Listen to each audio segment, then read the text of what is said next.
इंद्रोदय college महशपुर Ghazipur के YouTube channel पर आप सभी का स्वागत है। डीएलएड फोर्थ सेमेस्टर विषय विज्ञान और आज आपका प्रकरण है जैव विकास। जैव विकास कहते किसे हैं? जैव विकास जो होता है वो एक क्रमिक चलने वाली प्रक्रिया होती है और निम्न कोटि के जीवों से उच्च कोटि के जीवों का विकास होता है। निम्न कोटि के जीव जंतु पेड़ पौधों से उच्च कोटि के जीवों और पौधों का विकास होता है। आधुनिक उदाहरण में ले लीजिए कोविड-19 को। तो ये जो कोविड-19 है, ये जो है डीएनए और आरएनए के म्यूटेशन कर दे रही है, यानी उसमें उत्परिवर्तन कर दे रही है और वही जीव बच पा रहे हैं जो उससे लड़ने में सक्षम हो रहे हैं, और वो जीव जो इससे लड़ने में अपने आप को इसके अनुकूल नहीं बना पा रहे हैं वो इस धरती से विलुप्त होते जाएंगे। इसी तरह पहले प्राचीन युगों में और इससे पहले के युगों में यही हुआ है। पहले एक कोशिका का निर्माण हुआ, फिर बहु कोशिका का निर्माण हुआ, यानी पहले एक कोशिकीय जीव बने जलों में, जैसे पैरामीशियम, यूग्लिना, अमीबा।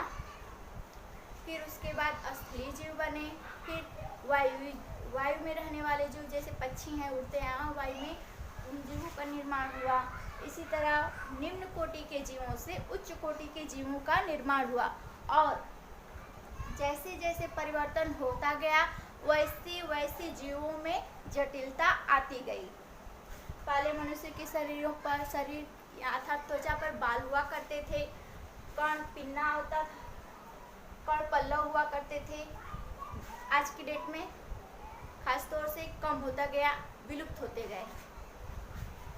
देखिए जैव विकास का परिभाषा, प्रारंभिक निम्न कोटि के जीवों से क्रमिक परिवर्तनों द्वारा अधिकाधिक जीवों की उत्पत्ति को जैव विकास कहते हैं। आज के डेट में जितना जीव है, जितनी संख्या है, उतनी संख्या पहले नहीं थी। जैव विकास के प्रमाण, जैव विकास के जो प्रमाण है, जीवों की तुलनात्मक रचना से। जीवों की तुलनात्मक रचना में दो तरह के आते हैं, एक समजात अंग और एक समरूप अंग। समजात अंग, जो समजात अंग होते हैं ये उत्पत्ति में यानी भ्रूणीय संरचना में समान होते हैं, लेकिन कार्य के अनुसार इनका आकार जो होता है वो परिवर्तित हो जाता है, बाहरी आकार परिवर्तित हो जाता है। जैसे ले लीजिए ये घोड़े की अगली टांग, मनुष्यों का हाथ और चमगादड़ के पंख, सील के फ्लीपर, ये जो होते हैं इनमें जो हड्डियां होती हैं वो समान होती हैं, यानी भ्रूणीय संरचना जब इनकी हुई तो इनका सब कुछ समान था, लेकिन कार्य के आधार पर इनका आकार परिवर्तित हो गया। जैसे चमगादड़ के पंख में भी मेटाकार्पल्स, ह्यूमेरस, रेडियो अल्ना पाए जाते हैं, लेकिन जो चमगादड़ के पंख होते हैं वो उड़ने में सहायता करते हैं। मनुष्यों के हाथ जो होते हैं वो वस्तुओं को पकड़ने में, किसी कार्य को करने के लिए सक्षम होते हैं, और घोड़े की जो अगली टांग होती है वो घोड़े को दौड़ने में सहायता करती है, और सिल के फ्लिपर भी होते हैं। इस समजात अंग जो होता है जीवों की तुलनात्मक रचना से है, और समरूप अंग जैसे तितली, पक्षी के जो पंख होते हैं, कौवे, कबूतर इत्यादि के जितने भी पंख होते हैं वो क्या करते हैं, उनका कार्य होता है उड़ने में उन्हें सहायता प्रदान करना।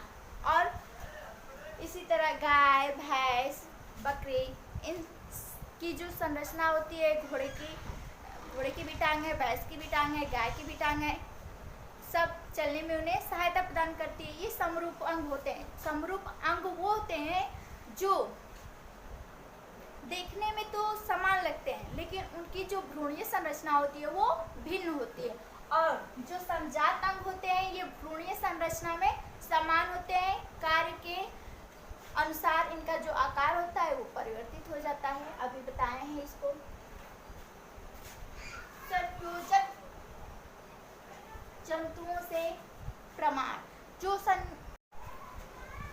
संयोजकता जीव से प्रमाण, ये जो संयोजकता जीव यानी संयोजित जीव होते हैं, ये जीवन के बीच की कड़ी कहलाते हैं, दो जीवों के बीच की कड़ी कहलाते हैं, जैसे पैरामीशियम या यूग्लिना और वायरस। वायरस जो है इसे सजीव और निर्जीव की बीच की कड़ी कहा जाता है। अर्थात ये जब मनुष्यों जीवों के संपर्क में आता है तो ये जीवित हो जाता है, अन्यथा यह निर्जीव अवस्था में पड़ा रहता है कई 100 वर्षों तक। जैसे कोविड-19 है, ये जो है एक वायरस विषाणु है और निर्जीव अवस्था में ये विद्यमान था, लेकिन जैसे ही मनुष्यों के संपर्क में आया, जीवों के संपर्क में आया, ये सजीव अवस्था में हो गया और अपनी विकास की जो गति है तीव्र कर लिया है और बहुत तीव्र गति से फैल रहा है। और यह जो कोविड-19 वायरस जो है, ये मनुष्यों के शरीर की जो डीएनए आरएनए है उसमें म्यूटेशन परिवर्तन उत्पन्न कर दे रहा है, और जो जीव अपने आप को इससे लड़ने में सक्षम हो रहे हैं वो बच रहे हैं, और जो जीव इससे अपने आप को लड़ने में अर्थात इसको अपने आप को इसके अनुकूल नहीं बना पा रहे हैं वो विलुप्त हो रहे हैं। और एक कोश हम शुरू में बताए हैं, एक कोशिकीय जीव बहुकोशिकीय, पहले एक कोशिकीय से ही बहुकोशिकीय का निर्माण हुआ और बृहद कोशिकीय का निर्माण हुआ। तो सबसे पहले प्रकाश संश्लेषण की क्रिया जो है वो साइनोबैक्टीरिया में हुआ, जो सूक्ष्म बैक्टीरिया है। सर्वप्रथम जो प्रकाश संश्लेषण की क्रिया हुई वो किस जीव में हुई? साइनोबैक्टीरिया जीव में। उसके बाद पेड़ पौधों में होने लगी, यानी उससे ही पेड़ पौधों का विकास हुआ है। किससे? साइनोबैक्टीरिया से ही। आगे है ये आनुवांशिकी से प्रमाण। आनुवांशिक डीएनए आरएनए जो हिस्टोन प्रोटीन होता है ये सभी जीवों में पाया जाने लगा, अर्थात सब में डीएनए और आरएनए का पाया जाना ये क्या प्रमाणित करता है कि एक ही जीव से सारे जीवों का निर्माण हुआ है। पूर्वजता से प्रमाण। वनमानुष कहा जाता है कि हम लोगों के पिता जो हैं वो हम लोगों के पूर्वज जो है वो बंदरों को माना जाता है। तो अनुवांश पूर्वज हमारे जो पूर्वज हैं वही हैं, क्योंकि उनसे हम लोगों की जो शारीरिक रचना होती है वो मिलती है। पूर्वज यानी जो पहले थे अब विलुप्त हो रहे हैं। रक्षात्मक समरूपता से प्रमाण। कुछ जीव जो होते हैं वो विष उत्पन्न करते हैं, कुछ जीव अपने रंग को परिवर्तित करते हैं, कुछ जीव जो होते हैं वो अपना मिमिक्री इस प्रकार से कर लेते हैं कि लगता है कि उनका डेथ हो गया है, और कुछ जीव जो होते हैं वो अजीब रंग का गंध उत्पन्न करते हैं अपने आप को बचाने के लिए, यानी हर जीव अपनी सुरक्षा करता है। रक्षात्मक समरूपता से प्रमाण हुआ। अवशेषी अंगों से प्रमाण। जैसे हम लोगों के पूर्वजों के जो शरीर पर पाए जाते थे त्वचा पर बाल, कण, पल्लव, अपेंडिक्स, वर्मीफॉर्म अपेंडिक्स जिसे कहते हैं, ये आज के डेट में नहीं है, अर्थात ये विलुप्त हो गए जीव। क्योंकि जैव विकास हुआ है।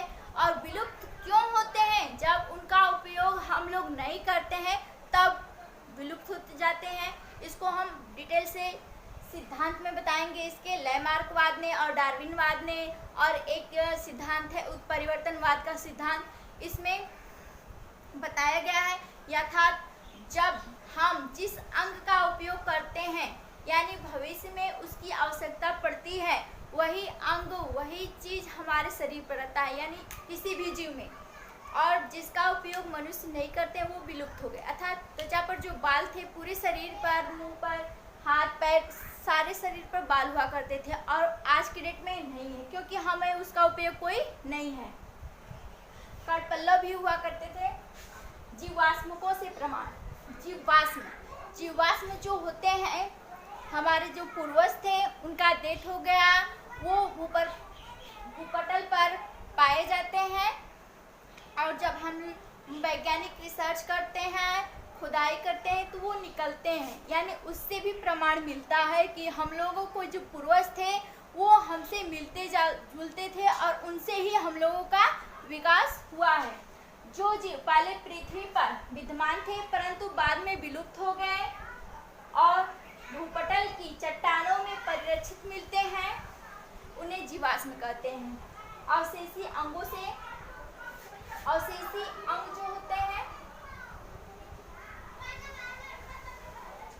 यहाँ पर छठवां जो है अवशेषी अंगों से प्रमाण जो होता है, अवशेषी अंगों की आयु निर्धारित करने के लिए रेडियो सक्रिय कार्बन C14 का, जिसे कहते हैं, का प्रयोग किया जाता है। यानी जो जीव विलुप्त हो गए उनका आयु कितना है, यानी कितने साल पहले वो विलुप्त हुए हैं और कितने साल अर्थात कितने वर्ष लगे हैं जैव विकास में, ये भी प्रमाणित करते हैं। जीवाश्मों से प्रमाण हो गया। अब हम आप लोगों को जैव विकास के सिद्धांत के बारे में बता रहे हैं। जैव विकास का सिद्धांत लैमार्कवाद और डार्विनवाद और उत्परिवर्तनवाद और नव डार्विनवाद है। अब हम अगले वीडियो में इसे पढ़ेंगे। कल के लिए धन्यवाद।